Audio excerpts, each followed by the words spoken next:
మాజీ మంత్రి పెద్దిరెడ్డి రామచంద్రారెడ్డి ఏపీ రాజకీయాల్లో వైసీపీ అధ్యక్షుడు జగన్ గౌరవం ఇచ్చే అతి కొద్ది మంది నాయకుల్లో ఒకరు. కొంతకాలంగా పొలిటికల్ స్టేట్మెంట్లకు దూరంగా ఉంటున్నారు పెద్దిరెడ్డి. మాజీ సీఎం జగన్ తరహాలోనే ఆయన జమిలి మంత్రం పఠిస్తున్నారు. 2027 ఫిబ్రవరిలో జమిలి ఎన్నికలు వస్తాయని వైసీపీ శ్రేణులు సిద్ధంగా ఉండాలని పిలుపునిచ్చారు.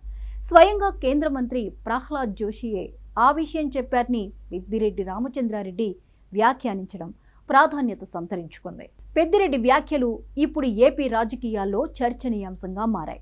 పైగా కేంద్ర మంత్రి ప్రహ్లాద్ జోషి అన్నారంటూ పెద్దిరెడ్డి చెప్పడం హాట్ టాపిక్ గా మారింది. జగన్ తరహాలో ఆయన కూడా తొలిసారి జమిలి మంత్రం పఠించడంతో రాజకీయ వర్గాల్లో జమిలిపై చర్చ మొదలైంది.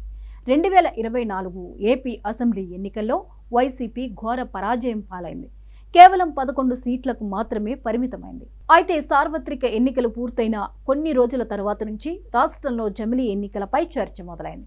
2027లో జమిలి ఎన్నికలు రాబోతున్నాయని వైసీపీ నేతలు ఊదరగొడుతున్నారు. పార్టీలో పెద్ద ఆయనగా గుర్తింపు పొందిన పెద్దిరెడ్డి రామచంద్రారెడ్డి కూడా అలాగే చెప్తుండగా ఇది హాట్ టాపిక్ గా మారింది. అసలు పెద్దిరెడ్డి ఎందుకు ఇలాంటి వ్యాఖ్యలు చేశారన్న డిస్కషన్స్ జోరందుకున్నాయి.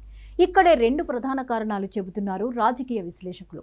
ఎన్నికల్లో ఘోర పరాజయం చెందడం వైసీపీని సహజంగానే నిరుత్సాహానికి గురిచేసింది. రాష్ట్రంలో కూటమి తిరుగులేని మెజార్టీ ఉండడంతో వలసలు సర్వసాధారణమయ్యాయి. క్షేత్రస్థాయిలో వాటికి అడ్డుకట్ట వేసేందుకు క్యాడర్లో నైతిక స్థైర్యం నింపేందుకే స్వయంగా పెద్దిరెడ్డి రామచంద్రారెడ్డి ఇలాంటి కామెంట్లు చేసి ఉండొచ్చన్న మాట వినిపిస్తోంది. రాష్ట్రంలో టీడీపీ నేతృత్వంలోని కూటమి ప్రభుత్వం అధికారంలోకి వచ్చాక ప్రజలకు సంక్షేమ పథకాలను అందించడంలో విఫలమైందని ఆరోపిస్తోంది వైసీపీ.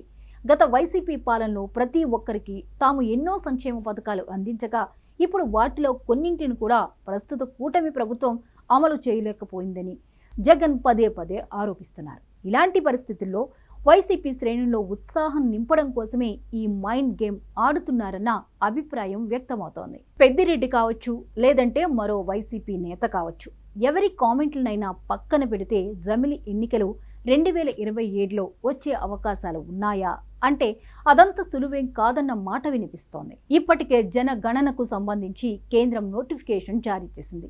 జనగణనలోనే కుల గణన చేపట్టాలని రాష్ట్రాలను ఆదేశించింది. జనగణన కులగణన పూర్తి చేసి పార్లమెంట్లో వాటిని ఆమోదించే ప్రక్రియ పూర్తయ్యేసరికి చాలా సమయం పడుతుంది. పైగా నియోజకవర్గాల పునర్విభజన అంశం ఎలాగూ ఉంది.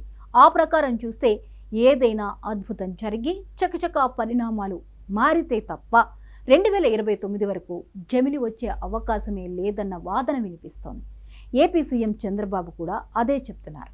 ఆ క్రమంలో వైసీపీ కార్యకర్తలు, నేతలను ఇతర పార్టీల వైపు వెళ్లకుండా నిలువరించడం, ప్రత్యర్థి పార్టీలపై మైండ్ గేమ్ ఆడడం లక్ష్యంగా వైసీపీ నేతలు ఇలాంటి ప్రకటనలు చేస్తున్నారన్న వాదన బలంగా వినిపిస్తోంది.